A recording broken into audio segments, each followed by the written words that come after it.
guys, we're going to read chapter 5 today. The first half of chapter 5 will finish the second half tomorrow. Um, it is called I Play Pinochle with a Horse. I had weird dreams full of barnyard animals. Most of them wanted to kill me, the rest wanted food. I must have woken up several times, but what I heard and saw made no sense, so I just passed out again. I remember lying in a soft bed, being spoon-fed something that tasted like buttered popcorn, only it was pudding. The girl with curly blonde hair hovered over me, smirking as she scraped drips off my chin with a spoon. When she saw my eyes open, she asked, "What will happen at summer solstice?" I managed to croak, "What?"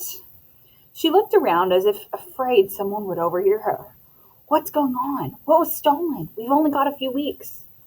"I'm sorry," I mumbled. "I don't."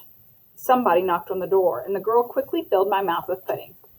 The next time I woke up, the girl was gone. A husky blonde dude, like a surfer, stood in the corner of the bedroom, keeping watch over me. He had blue eyes, at least a dozen of them, on his cheeks, his forehead, the backs of his hands. When I finally came around for good, there was nothing weird about my surroundings, except that they were nicer than what I was used to. I was sitting on a desk chair on a huge porch, glancing across a meadow at green hills in the distance. The breeze smelled like strawberries. There was a blanket over my legs, a pillow behind my neck. All that was great, but my mouth felt like a scorpion had been using it for a nest. My tongue was dry and nasty, and every one of my teeth hurt. On the table next to me was a tall drink. It looked like iced apple juice with a green straw and a paper parasol stuck through the maraschino cherry. My hand was so weak I almost dropped the glass once I got my fingers around it. "Careful," a familiar voice said. Grover was leaning against the porch railing, looking like he hadn't slept in a week.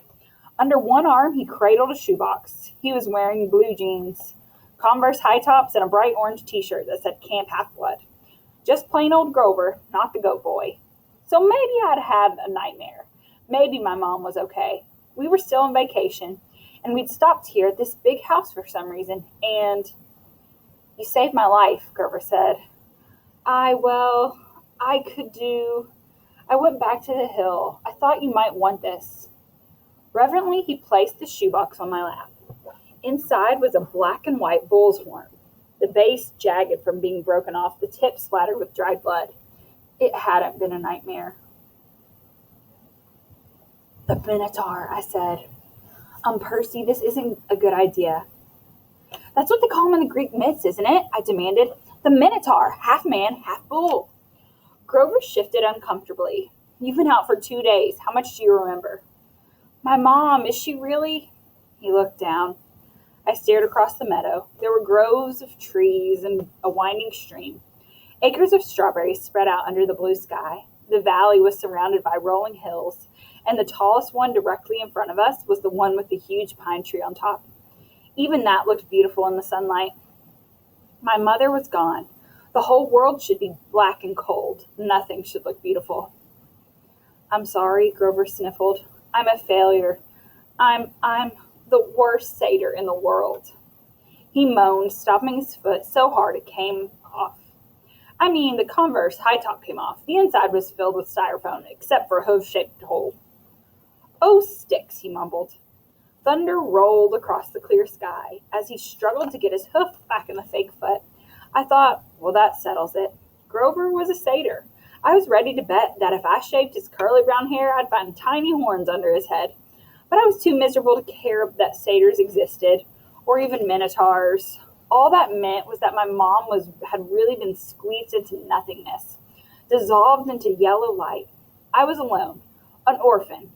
I would have to live with Smelly Gabe? No, that would never happen. I would live on the streets first. I would pretend that I was 17 and joined the army. I'd do something.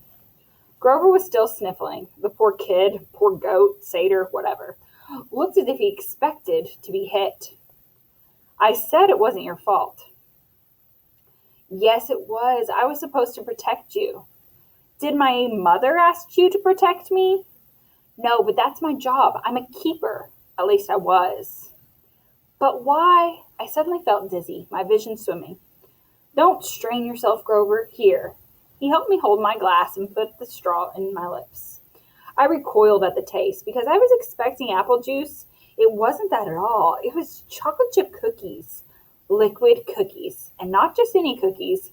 My mom's homemade blue chocolate chip cookies, buttery and hot, with the chips still melting. Drinking it, my whole body felt warm and good, full of energy. My grief didn't go away, but I felt as if my mom had just brushed her hand against my cheek, given me a cookie the way she used to when I was small, and told me everything was going to be okay.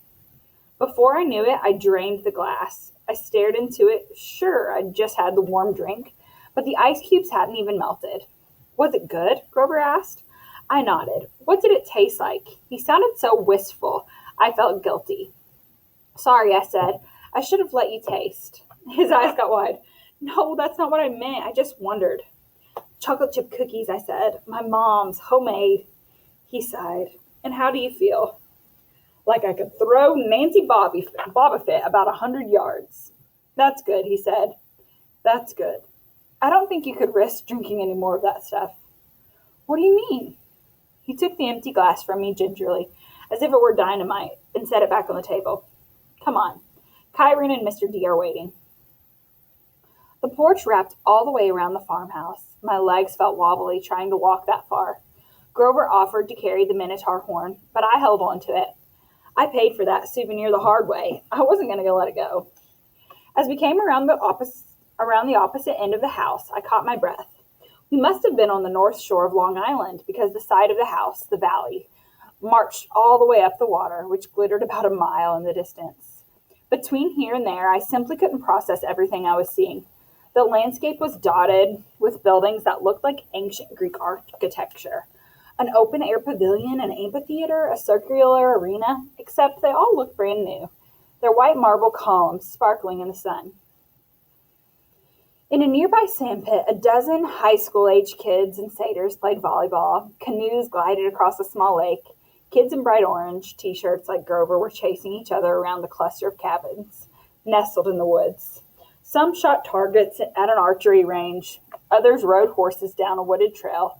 And unless I was hallucinating, some of their horses had wings. Down at the end of the porch, two men sat across from each other at a card table. The blonde-haired girl who spoon-fed me popcorn-flavored pudding was leaning on the porch rail next to them. The man facing me was small but porky. He had a red nose and big watery eyes and a curly hair so black it was almost purple. He looked like those paintings of baby angels.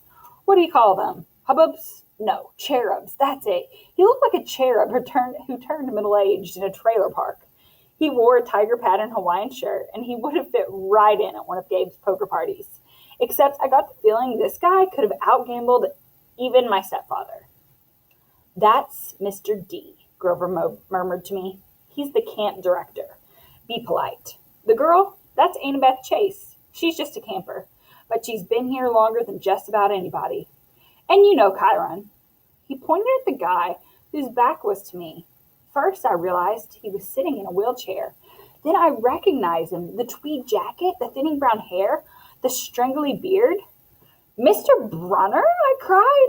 The Latin teacher turned and smiled at me. He had that mischievous glint in his eyes, mischievous glint that sometimes he got in class when he pulled out a pop quiz and made the multiple choice answers B. Ah, good, Percy, he said.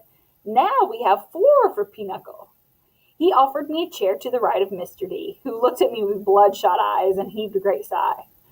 Oh, I suppose I must say it. Welcome to Camp Half-Blood. There. Now don't expect me to be glad to see you.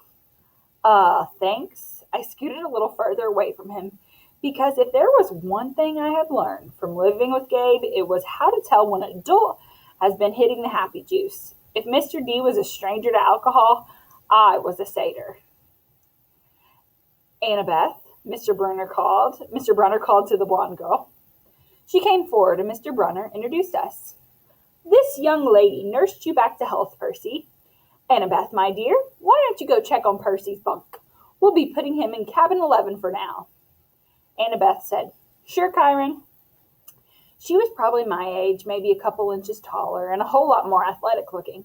With her deep tan and her curly blonde hair, she was almost exactly what I thought a stereotypical California girl would look like. Except her eyes ruined the image. They were startling gray, like storm clouds. Pretty, but intimidating too. As if she were analyzing the best way to take me down in a fight. She glanced at the Minotaur horn in my hand, then back at me. I imagined she was going to say, "You killed the Minotaur," or "Wow, you're so awesome," or something like that. Instead, she said, "You drool when you sleep," then sprinted off down the lawn, her blonde hair flying behind her.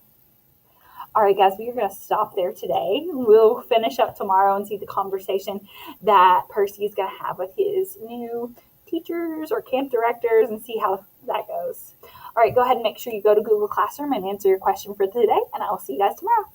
Bye.